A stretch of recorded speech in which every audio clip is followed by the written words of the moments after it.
Hey everybody, this week's reading should make you mad, and if they don't, you are not listening. Welcome to Summit, 25th Sunday in Ordinary Time, and we've got a little bit of a parable from Jesus today about the kingdom of heaven, but then we've also got a response to what should be our anger to the parable in the first reading.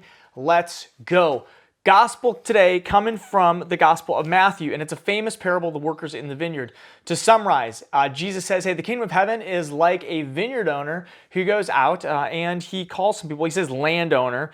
He owns a vineyard, and he goes out early in the day and he finds people who haven't been hired for work for the day. Now, there are people in that time, real people, as Jesus is speaking, called day laborers, who are dependent on the work of the day that they would get from landowners, people who are wealthier, who own land. If you own land, you're wealthy. If you own a vineyard, you're wealthy. And these day laborers depend on those landowners to come and find them and pick them to get them work. If they don't get work for the day, they don't get money. If they don't get money, they may not necessarily even be able to get food for the day. It's a freelancer system. So when the landowner goes out and around 9 o'clock, he sees people that haven't been hired. So he hires them, he says, for what is just. And then he does this, he repeats this several times through the day, finds people who still haven't been hired, who don't have any work, right?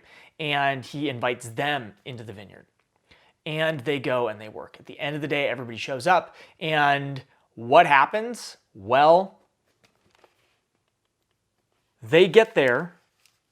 And it says, so when the first came, they thought they would receive more, but each of them also got the usual wage. And on receiving it, they grumbled against the landowner, saying, these last ones worked only 1 hour, and you have made them equal to us.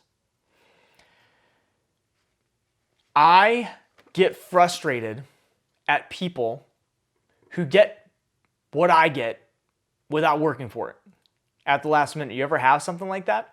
I think we've all had a moment like that where we do all of the work on a project, whether it's a project in school for a class or a project at your job. We do like most of the work, and then at the last minute, somebody else from the group comes in and they just contribute that little bit. They do a little bit of work. They show up for the presentation. Maybe they even give the presentation, and we all get the same grade. Group projects, right? Maybe you've had that happen at work. If you work at a job where you're really hustling during your shift, you're doing everything you need to do to keep things running, and somebody else is there just sort of getting drug along. And at the end of the day, if your sales are good, if you work in retail, everybody gets that bonus. I remember when I was in college, I worked a retail job, and we would get secret shopped. And one day, me and the associate I was working with, I was a manager, we got secret shopped. And we got a perfect score. And when you get a perfect score, the company would send you these like gourmet cookies. And you know what happened? The other managers who had never gotten a perfect score, getting secret shopped, ate all the cookies. I didn't even get a cookie. They took my reward and my associate's reward. Frustrating. But here we're not getting the rewards they're taking. Everybody's getting what the landowner promised. And then Jesus says, thus the last will be first and the first will be last. Now, here's where I'm saying this is inherently offensive, and you've got to get angry, because when Jesus tells a parable, he's inviting a conversation. He's inviting people to wrestle with whatever he's just said. And so the people who he's speaking to know landowners like this, because there's also a side to this parable that can feel really unfair. Like on the one hand, we're like, oh, isn't God so merciful? God is so just. Okay, let's think about that. You are dependent on money for your family, and you go and you work hard the whole day. And at the end of the day, people who didn't work at all get exactly what you get. And then the landowner's like, are you mad because I'm generous? We want people, in our human broken hearts, we want to get what we deserve. If we work for it, we want to get it. If we're living our faith, we want God to reward us for living our faith well. We don't want the same thing as somebody who just converts at the last minute. We don't want the same thing as somebody who spends their life away from the Lord and then at the last minute, goes and follows Jesus. Yeah, if I'm being completely honest with all of you, it's hard for me to hear conversion stories of folks who, spent their whole life as people in the business world, kind of living without morals necessarily, not like horrible people, but not living the faith, making tons of money, and then they have a big conversion moment. They're like, I love the Lord, I'm going to follow Jesus now. I'm like, hey, I've been out here in ministry Since I was in college, I didn't go into a field where I could make a bunch of money. I don't have a 401k set up. And yet this other person who's coming in late in the game, who hasn't put in the time or the blood or the sweat or the tears, they get all this, they get even better stuff. You ever have that? And the first reading comes from the prophet Isaiah.